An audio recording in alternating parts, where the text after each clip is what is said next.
My good people, my good people. Hello, world. Welcome once again to the show that's hot with your boy Rob Scott. This is Robs2Cents. How y'all feeling? Hope everybody's enjoying the 3-day weekend if you were able to have one. As you know, on today's historical day, we celebrate Dr. Martin Luther King the Jr. One of the pioneers, the forefathers of the civil rights movement here in the United States of America and in the world. Dr. Martin Luther King fought for more than just black people. He fought for anybody that felt disenfranchised, that felt discriminated against, that felt like they weren't getting their equal opportunity. He fought for minorities. He fought for other white people, fought for people overseas. I mean, Dr. Martin Luther King was a true trailblazer in the civil rights movement.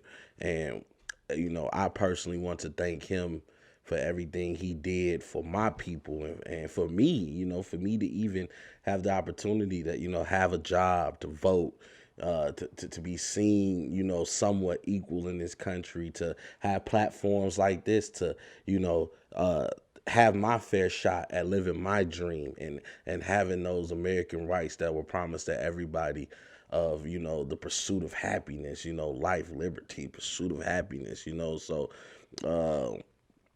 this is a momentous day, and we celebrate him. Born January 15th, 1929, assassinated. Make sure we say assassinated, murdered April 4th, 1968. He lived his life knowing that every day that he got a chance to see a new day was an opportunity to continue to fight the good fight in the civil rights movement, and he put his life on the line for you and me. So I hope that you guys, just take a moment to reflect today on what Dr. Martin Luther King, meant to you personally, and what he's done for us as a people. As you see, we still have a long way to go. But his fight got us started off on the right track. And speaking of some great leaders, ladies and gentlemen, speaking of great leaders, boy, oh boy, did we see some great leaders step up this weekend in the NFL. As you know, this was the second round, the divisional round of the playoffs, in which we choose who's going to be facing off against each other in those respective AFC and NFC conference championship games. And we saw some great games. I mean, what some games what great games we were entertained with. The first game on Saturday, we saw the Green Bay Packers defeat the Los Angeles Rams. Now, as you know, Green Bay came in, they were hot, they were streaking at the right time, clicking on all cylinders in the playoffs, and they were able to defeat the Los Angeles Rams 32-18 this past Saturday. We saw Jared Goff in the game on the Los Angeles Rams side of the ball, 21-27, 174 yards, one touchdown, zero interception. Cam Akers had an okay game, 18 carries for 90 yards, one touchdown. But when we talk about Green Bay, those weapons that I mentioned in last week's show, they stood tall and they stood true. Not to toot my own horn, but I was correct in all of my predictions. I chose each team that was going to win. I wasn't quite right on the score, but I did choose the right teams because I know the game of football. And I just knew that even though the Los Angeles Rams had one of the better defenses in the National Football League, Green Bay can just score. And they led by Aaron Rodgers. We look at Aaron Rodgers on the day. He was 23-36, 296 yards, two touchdowns, zero interceptions. Aaron Jones, the other Aaron on that team, 14 carries, 99 yards, one touchdown.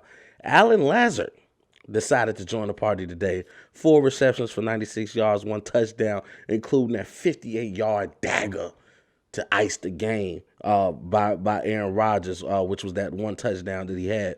And Devontae Adams, 9 receptions, 66 yards, one touchdown on the day. I mean, Aaron Rodgers was rocking, and he was rolling on Saturday. That Packer defense, they were able to hold Goff under 200 passing yards on the day. The Aaron Rodgers-led offense was able to score 16 points in the second quarter, and the defense did not allow the Rams to score in the fourth. Held them to a goose egg donut 0. Aaron Rodgers is just playing on a different level right now.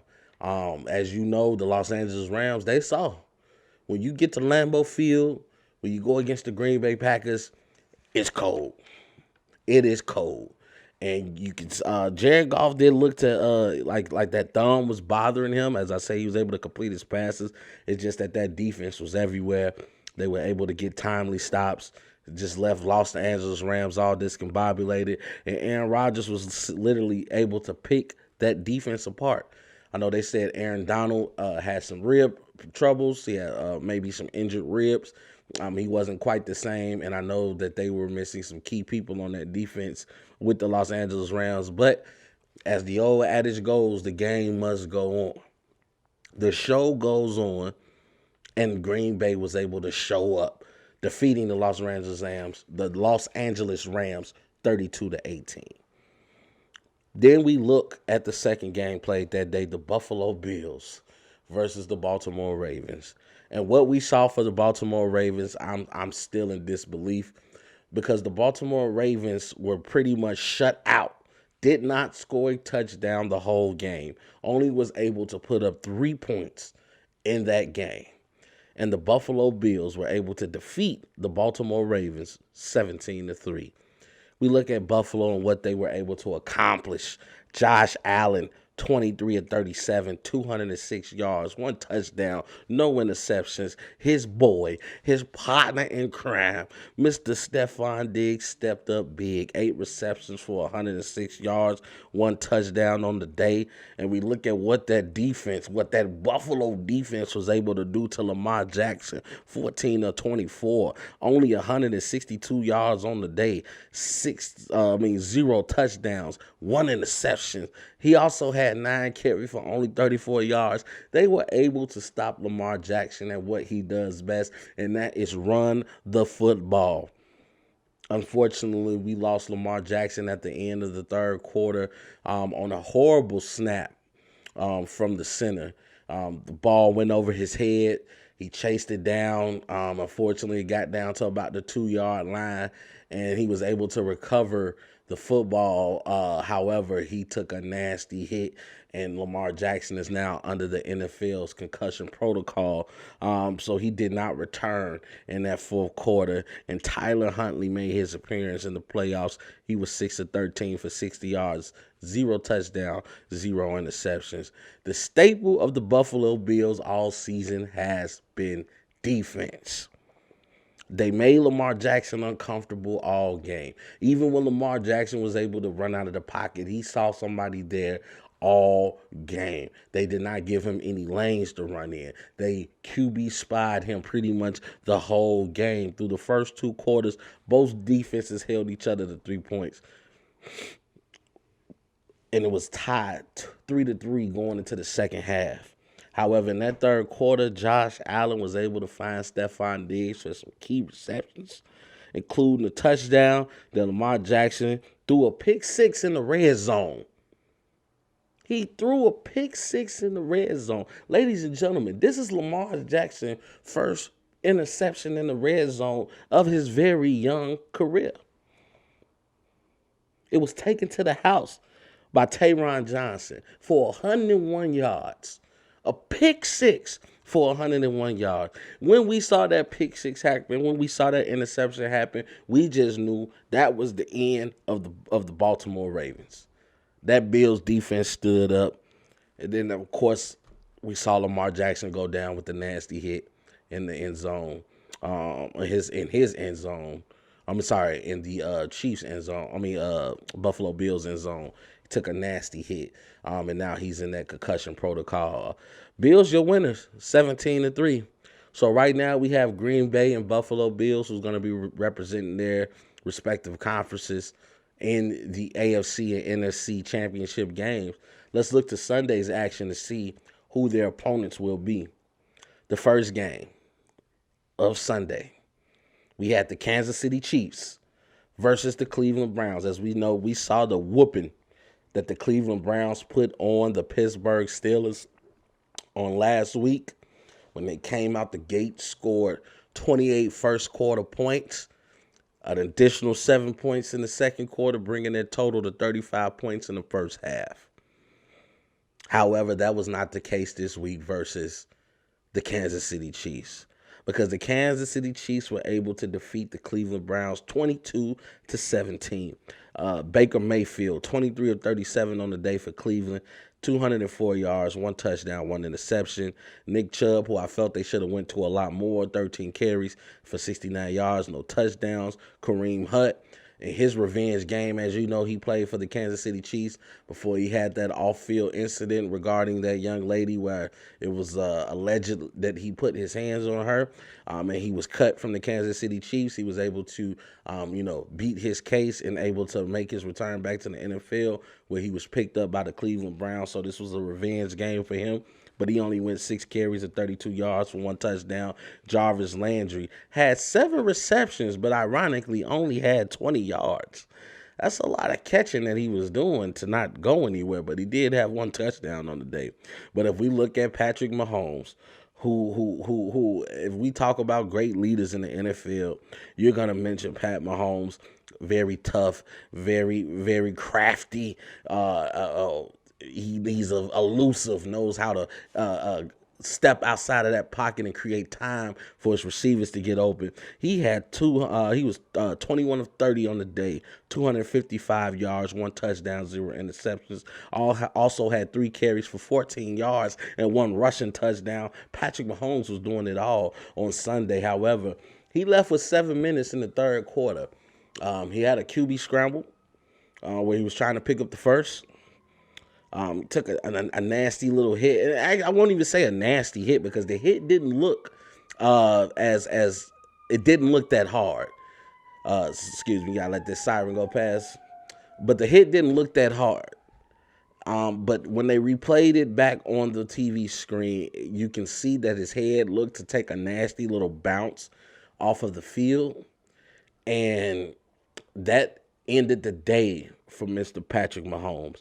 So with 7 minutes left to go in the third, and then we still have a full 15 minutes to play in the fourth quarter, he left the game with 22 minutes left in the game. Uh-oh is right. Because I know that every fan of the Kansas City Chiefs had to be saying their prayers, holding hands, biting their fingernails, because with your leader not being able to play in the game, because he left and he also was in concussion protocol and was not able to return for the game. So with 22 minutes left, you have Mr. Chad Anything is Possible Henny come off the bench and probably have the game of his life.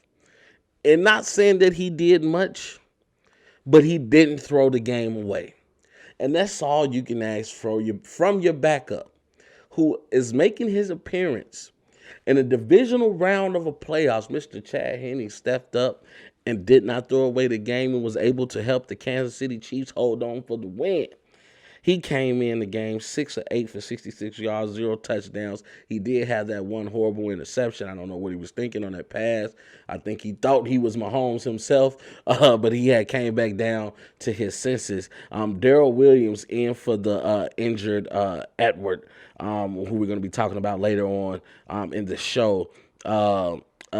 Came in 13 carries for 78 yards. Tyreek Hill, always old reliable, always game ready.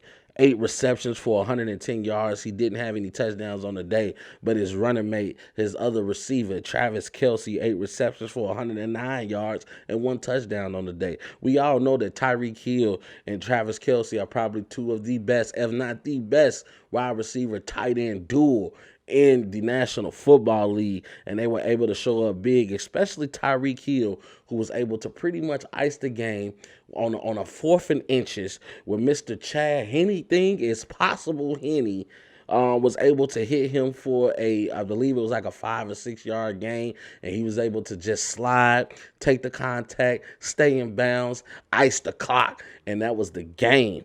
Cleveland outscored Kansas City in the second half, but they just couldn't make the plays necessary to take advantage of the Chiefs after losing their star quarterback, Mr. Patrick Mahomes. So we just look at what Kansas City has been able to do in these past 3 years. This is their third consecutive appearance in an AFC championship game, and they will be meeting the Buffalo Bills next Sunday, July 24th, in the AFC championship game. And we look at the final game on the day. The battle of the old guys. The battle of the aging quarterbacks. Tom Brady versus Drew Brees. Number 1 on the all-time passing touchdown list versus number 2 on the all-time pass touchdown list. Tampa Bay versus the New Orleans Saints. Now, we've mentioned, and I'm pretty sure you heard other sports shows mention, I mentioned on my previous episode, that the New Orleans Saints was the only team that was able to sweep Tom Brady's team in a division game, in division games in the regular season. So they are in the same division, which means they're going to play each other twice throughout the year. Tom Brady has never been swept, meaning he at least wins one of those games against a division rival. However, the New Orleans Saints beat them in both meetings that they had in the regular season, and on that last game beat the brakes off of them. I believe the score was like 38-3. Tom Brady had no touchdowns, 3 interceptions on the day. However, the Tampa Bay Buccaneers were able to exercise some demons because they were able to defeat the New Orleans Saints 30-20. As I mentioned last week, you never bet against the GOAT. And Tom Brady, ladies and gentlemen, is the GOAT.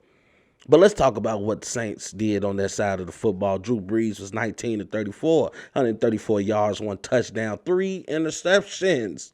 Turnabout fair play. Jameis Winston came in the game. He only had 1 pass, but he also had 1 completion for 56 yards for a touchdown off the trickery. Great play calling from Mr. Sean Payton, old coach over there.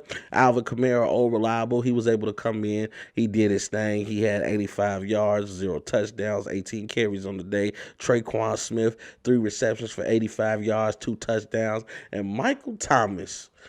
Let me tell y'all what Michael Thomas did.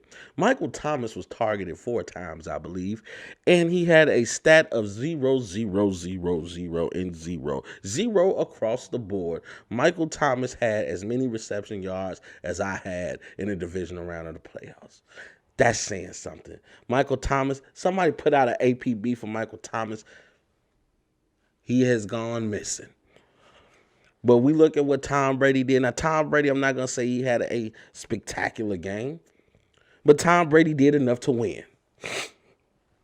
Tom Brady was 18-33 on the day, 199 yards, 2 touchdowns, 0 interceptions, and also added to that with the QB sneak. As we know, Tom Brady is the best QB sneak quarterback in the National Football League, probably ever in the National Football League. He added also to his resume 1 rushing touchdown when it counted. Mr. Tom Brady had himself a game. Leonard Fournette also came to play today. Leonard Fournette showed up. 17 carries for 63 yards, no touchdowns. However, he did also have 5 receptions on the day for 44 yards and 1 touchdown. Ronald Rojo Jones had 13 carries for 62 yards, and Mike Evans also added a touchdown. He was rocking and rolling with his weapons, but the one thing that Tom Brady did not do, he did not try to force the issue. Now, they did lose Antonio Brown in that game. I think he went out in the third quarter, so as you can see, the theme of the playoff games this past weekend were injuries because Antonio Brown is going to be having an MRI tonight on his knee. I believe he had an injured knee. So we're going to be awaiting to hear the news on if Antonio Brown will likely play in the NFC Championship game versus the Packers. And then also on the defensive side for Tampa Bay, Devin White, that young man had himself a game, 10 tackles, 1 interception, 1 fumble recovery. The linebacker showed up and he held the defense down because everywhere you looked up, Devin White might seem to have a hand or a tackle and disrupting the offense of the New Orleans Saints. This was a competitive game throughout. The Saints came out swinging, pitching a shutout in the first quarter and scoring scoring 2 field goals. But then Tampa, they started cooking. Tom Brady was amazing, hitting Mike Evans for a 3-yard reception in the red zone. Also, the defense was all over the place. The play of the game of the defense was the forced fumble on Jared Cook, who's been known to not be able to take care of the ball. This is why he's been on his 4th or 5th team in his NFL career. They got 4 turnovers on the day and just made it real uncomfortable for Drew Brees. Tampa Bay receivers did drop some key balls throughout the game. We saw Chris Godwin drop that give-me touchdown. We saw Rob Gronkowski drop a touchdown pass that he probably would have caught a year ago. I mean, not even a year ago. He would have caught that at least in his prime. But that 29-yard pass to Scotty Miller for the go-ahead field goal, it just iced the game. Tom Brady put that thing right where it needed to be. Now, this is the 14th time in the illustrious career of Tom Brady that his team has made an appearance to a conference championship game. 13 with New England in the AFC, and this time with Tampa Bay in the NFC. So he's led 2 teams to conference championship games. Tom Brady continues to prove, even at the age of 43, that he is one of the greatest leaders in all of sports. He is not just a system quarterback. Tom Brady is the system. He is a winner, hence his 6 rings, and leads all quarterbacks, active or retired, in touchdown passes, where he is currently at 581, and he does not look to be slowing down. Tom Brady, that boy cold. And Tom Brady looked like he could play for another 2 years. And Tom Brady has led the Tampa Bay Buccaneers to the NFC Championship game, where they'll be going against the Green Bay Packers. Final score against the New Orleans Saints. Tampa Bay 30, New Orleans 20. And if we are saying goodbye to Drew Brees, because it has been rumored, has been said that this was possibly his last game, I don't want you guys to remember Drew Brees as this game, because this was just a bad game. He just didn't have it last night.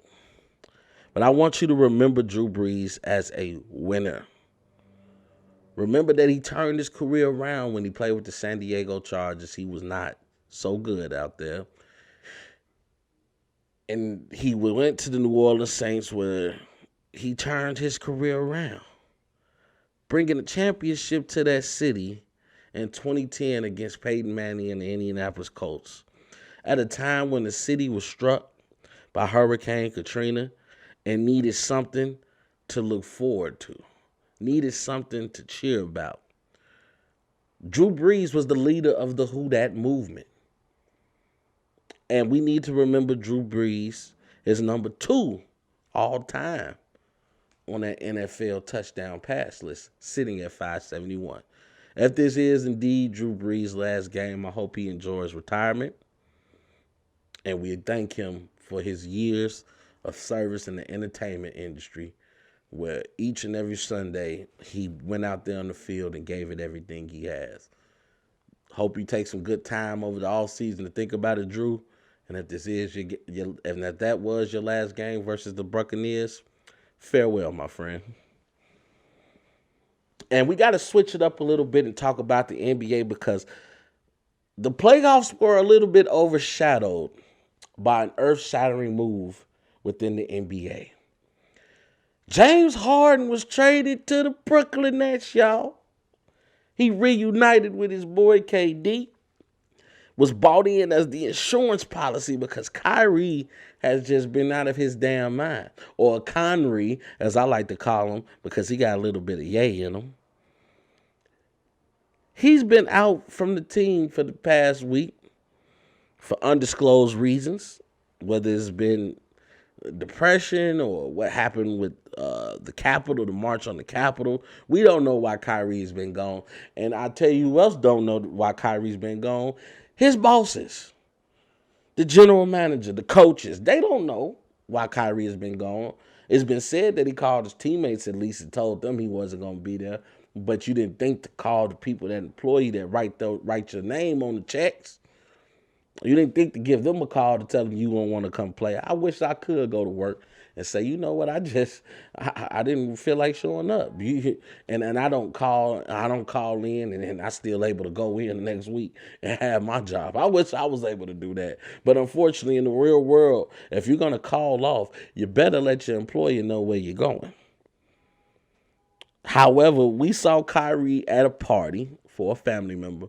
I don't know if it was his younger sister, I think they said, or a cousin. But I know we saw him at a party with no mask on, which clearly violated the NBA protocols on the coronavirus.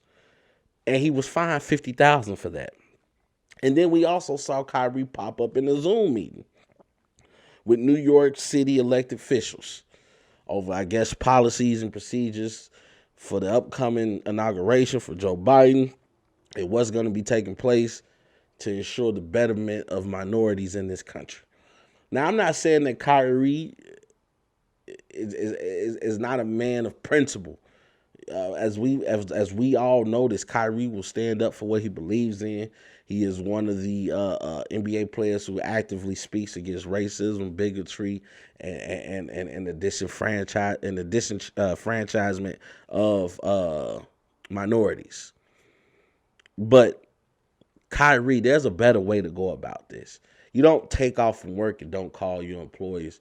You don't just stop playing the game that has handsomely paid you about $30 million a year. You don't do that, Kyrie. You know, there's a time and a place for everything. There's a time and a place to take a stand, but you also have to respect your financial obligations on signing a contract and performing the duties of said contract. So what the Nets went on ahead and did, because they can say what they want to say. They don't know what mind state Kyrie is going to be in or if Kyrie is even going to come back.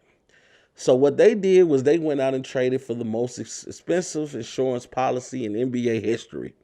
They bought in the bearded one, James Harden, who has made it known that he was ready to be traded from the Houston Rockets and that he preferably wants to go to either Philadelphia under old general manager Daryl Morey or go reunite with an old friend in Kevin Durant. And his wishes were granted because we saw James Harden being traded to the Brooklyn Nets. And he made his debut on Saturday against the Orlando Magic, who currently sits at 6 in the Eastern Conference, directly under the Nets, who currently sit in at 5th place. Let's look at the numbers on what the Nets did in James Harden debut. KD, another night in the office, 42 points, 4 rebounds, 5 assists. 32 points, 12 rebounds, 14 assists for the bearded one, triple dub. And Joe Harris pitched in for 17 points, the sharpshooter in Brooklyn. James Harden became the first player to record a 30-point triple-double in the debut of a new team. Only player to ever do that in their debut. Him and KD look great, but what's anything less would have been civilized.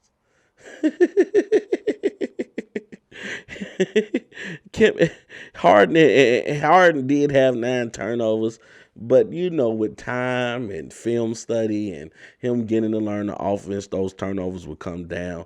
Let's just face it. Even I was shocked.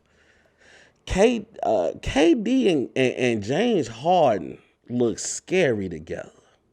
They look scarier than KD and Kyrie because Harden wants to share the ball. Harden loves to share the ball.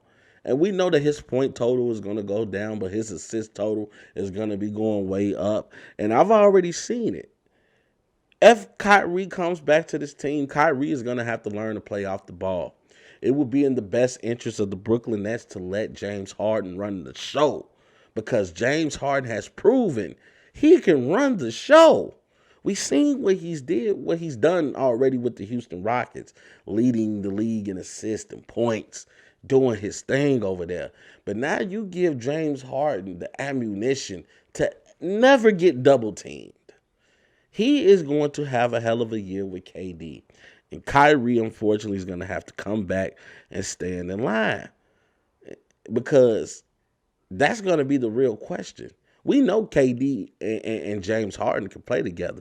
The real question and the real test is going to come when Kyrie makes his return back to the team, if he does. Can the two biggest ISO ball players in the league play with each other? Now, tonight, the Brooklyn Nets will be tested again against the Milwaukee Bucks. And this is going to be another hard test because Milwaukee currently is the best team in the East. So they already have team chemistry there. And I told people the addition of Jrue Holiday over there to the Bucs was a great addition. One that's going to be swept under the rug because Jrue Holiday is probably one of the most underrated players in the NBA. However, Jrue can do it on both sides of the ball, whether it be offense or defense. He's gonna make Milwaukee better, and Milwaukee has already proven that because they have not lost a beat and they are still number one in the Eastern Conference. Now, Kyrie will not be playing tonight due to the violation of the NBA coronavirus protocols. Like as I mentioned, he has been fined $50,000, and we're gonna see that when Kyrie does make his return. Can he sacrifice his ego and his need to dribble the ball to learn to become an off-the-ball player like KD? Because that's what they're going to need Kyrie to do in order for this team to be successful, especially in the playoffs, and especially because they're going to need to outscore people because they are now very, very weak in the paint.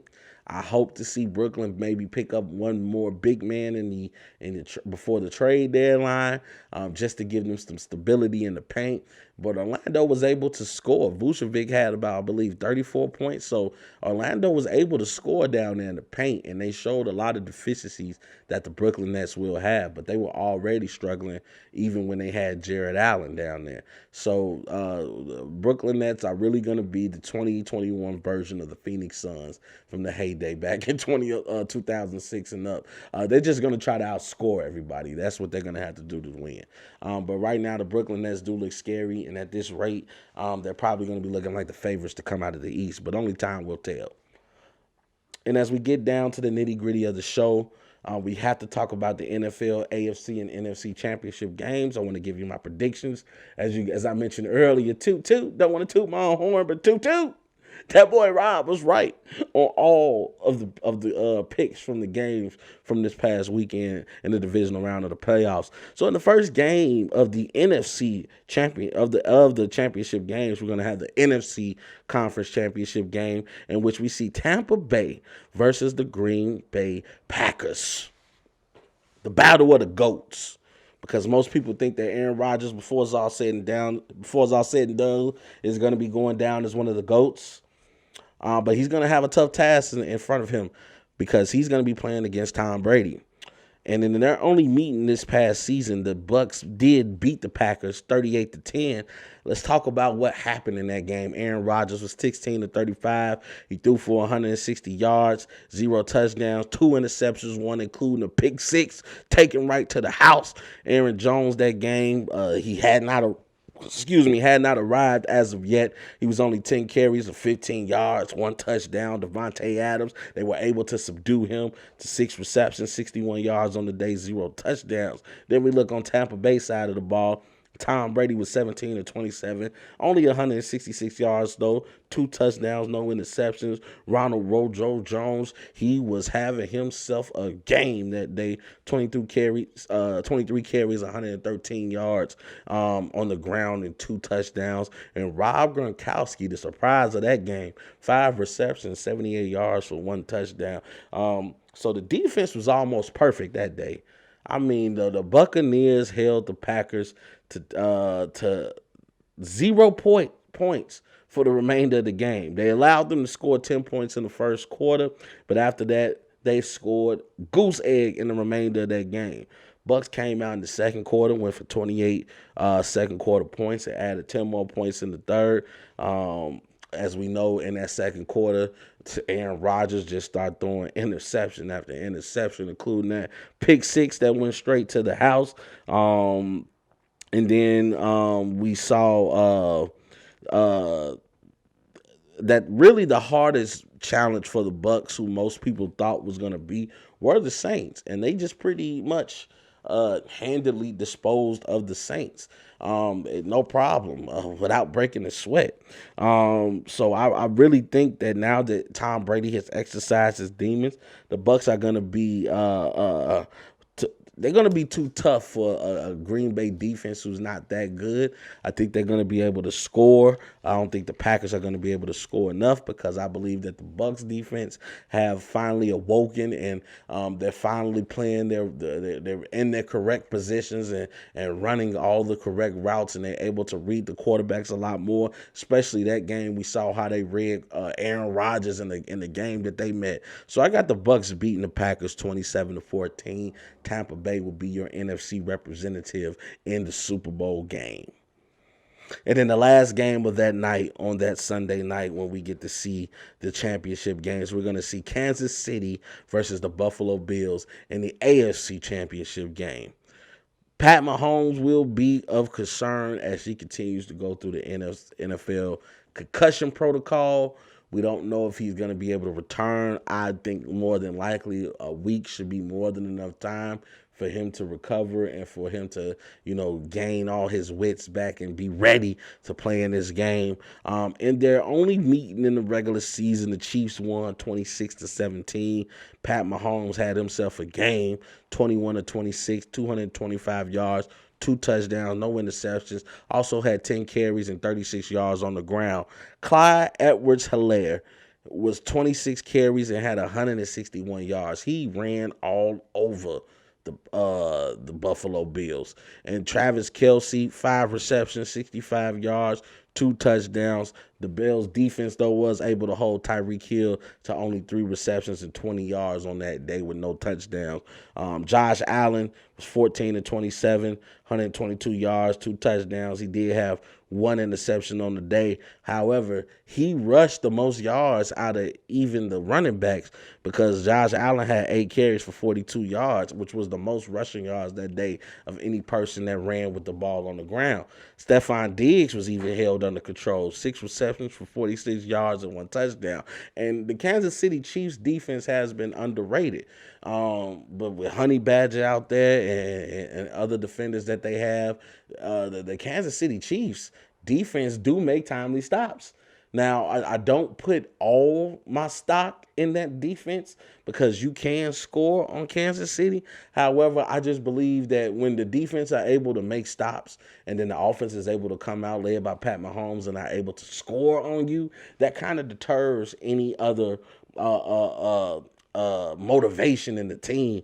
And I think, Pat Mahomes just pretty much, he beats teams into submission with the way he's able to score and the way he's able to control that offense for the Kansas City Chiefs. Now, Josh Allen threw the interception in the fourth quarter to Daniel Sorensen, who made an amazing one-handed catch by the day. And that pretty much sealed the deal, which on that last drive, the Chiefs were able to hold on 26-17. Now, Patrick Mahomes will most likely play. As I said, I think a week is enough time for him to be able to recover from a concussion. And he might be having some additional weapons come back in the form of Clyde Edwards-Helaire, who I just mentioned had 161 yards on the ground. And then Sammy Watkins, who's a stud receiver behind Tyreek Hill and Travis Kelce. So with those weapons coming back, I think even though the Buffalo Bills have a great defense, that offense is just going to be too much. It's going to be too much of a demand that you're putting on your defense. And I got the Chiefs beating the Bills 31-17. And ladies and gentlemen, that has been the end of my show. Man, we got through a lot. I just thank you guys again for the support. As you know, I just hit a short-term goal of 150 subscribers. So we're on the road to 200 now, man. We're going to keep this thing going. I'm loving what I do, and I feel so much at home when I'm talking to you guys in front of this camera and giving you the game from my perspective and my take. Again, today we're celebrating the legendary life of Dr. Martin Luther King Jr., born January 15, 1929, assassinated April 4th of 1968. And if you guys take anything from the many lessons that the great Dr. Martin Luther King, the Reverend Dr. Martin Luther King Jr. spoke and taught us, is that we need to unify. Um, I hate to mention it, or I hate to see all the crime that I see, black on black, white on white, Mexican on Mexican, like, regardless of what race, we have to find a way to get along with each other. And I hope that the teachings that this great man has taught rubs off on some of us today. As you guys see, there's a bigger fight going on. There's a much bigger agenda than the streets. And I know sometimes it's hard to see that far in front of us, but we have to look past the illusions, look past the delusions of grandeur, and look at the bigger picture. We need to become better versions of ourselves each and every day. And that's what I take from people like Dr. Martin Luther King, from people like Malcolm X. Fight for what you believe in. Because if you stand for nothing, you'll fall for anything. You have to learn to keep moving, even in the face of trials and fear. I wish you guys nothing but the best. I hope you guys continue to subscribe, like the video, share the video, subscribe. If you come to view the video, just hit the like button.